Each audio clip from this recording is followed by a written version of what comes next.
हुकूमत के अज़ाइम के सामने बंद बांध दिया गया। Supreme court practice and procedure act के खिलाफ आईनी दरखास्तें समाअत के लिए मुकर्रर। चीफ जस्टिस की सरबराही में 8 रुकनी लार्जर बेंच 13 अप्रैल को समाअत करेगा। दरखास्तें सीनियर सहाफ़ी समी इब्राहिम और चौधरी गुलाम हुसैन की जानिब से दायर की गई थी। मौक़िफ़ इख्तियार किया गया कि पार्लियामान को सुप्रीम कोर्ट के मामलात में मदाखलत का कोई आईनी इख्तियार नहीं है। सुप्रीम कोर्ट ने पंजाब इलेक्शन के लिए फंड्स की अदम फराहमी अदालती हुक्म अदूली करार दे दी। अदालत ने हुकूमत और स्टेट बैंक को नोटिस जारी कर दिए।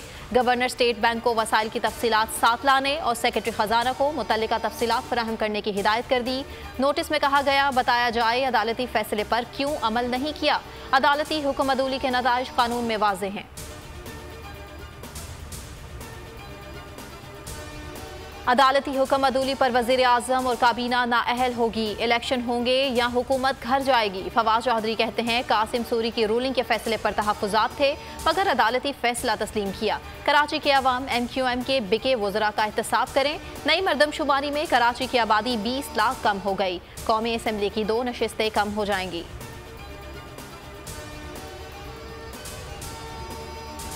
रहनुमा PTI फवाद चौधरी ने वज़ीर आज़म शहबाज शरीफ के खिलाफ सुप्रीम कोर्ट में दरख्वास्त दायर कर दी। मौक़िफ़ इख्तियार किया नवाज शरीफ मफरूर मुजरिम है। शहबाज शरीफ को जामिन के तौर पर नवाज शरीफ को मुल्क वापस लाना था लेकिन उन्होंने सिफारती पासपोर्ट जारी कर दिया। इस्तदा की कि लाहौर हाई कोर्ट को हुक्म दिया जाए कि केस में मुझे फरीक बनाया जाए। अब जब मौका मिलेगा तो मुल्क को पैरों में खड़ा करेंगे। बुज़दिल आदमी नवाज शरीफ बन सकता है, दलेर नहीं बन सकता। चेयरमैन तहरीक इंसाफ इमरान खान का इफ्तार पर खिताब।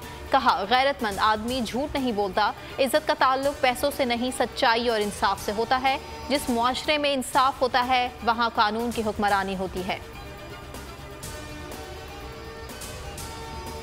आज़ाद कश्मीर में भी रजीम चेंज की कोशिशें शुरू। तनवीर इलियास की नाअहली के बाद इत्तेहादियों के अपना वज़ीर आज़म लाने के जतन। पीपल्स पार्टी आज़ाद कश्मीर की पार्लिमानी पार्टी का हंगामी इजलास। लोटों की तलाश में तहरीक इंसाफ के अरकान से राबतों पर भी गौर।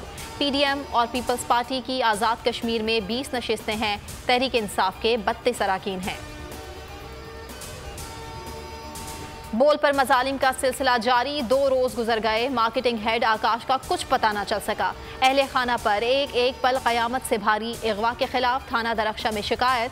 पुलिस तहाल सुराग लगाने में नाकाम। आकाश राम को मंगल की सुबह 6 बजे घर से अगवा किया गया था।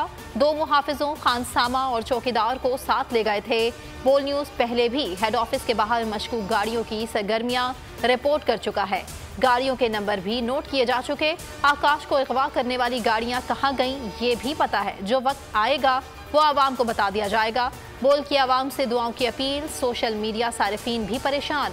ट्विटर पर ट्रेंड्स बन गए। और बोल मार्केटिंग हेड आकाश का अगवा। सीनियर तज्जियाकार समी इब्राहिम का कल आलमी मीडिया के लिए न्यूज़ कॉन्फ्रेंस का ऐलान। समी इब्राहिम ने कहा आकाश हिंदू बिरादरी से ताल्लुक़ रखता है लेकिन वो एक सच्चा पाकिस्तानी है। इंसानी हुकूक की तंजीमों और आलमी मीडिया के सामने मामला उठाएंगे। सिद्दीक जान भी न्यूज़ कॉन्फ्रेंस में साथ होंगे।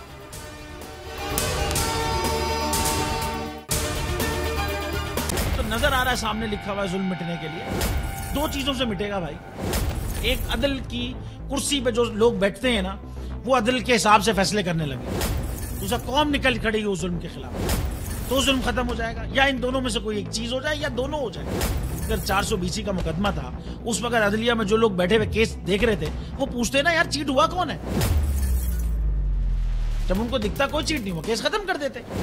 तो जालिम जुल्म कर ही नहीं पाता। 9 जजेस ने नोट बिफोर किया मेरे केस को यार 1.5 साल चला। शख्सी जमानत का केस सेम केस इस्लामाबाद में कर दिया। एक ही इल्जाम पे 2 केस हो नहीं सकते भाई। मतलब 60 दिन का वक्त होता है। 102 दिन के बाद मैं जीत गया केस बरी हो गया। 102 दिन के बाद अपील फाइल की एक्सेप्ट कर ली। नहीं करते ना एक्सेप्ट खत्म हो जाता ना जुल्म यार।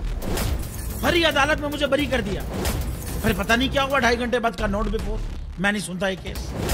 खड़े रहते अपने फैसले पे मिट जाता जुल्म। अल्लाह ताला ने बिठाया इन कुर्सियों पे इनको यार। ये अल्लाह ताला की तरफ से फैसले करने हैं। तो या तो ये फैसले आएंगे जुल्म मिट जाएगा या कौम खड़ी हो जाएगी जुल्म के खिलाफ।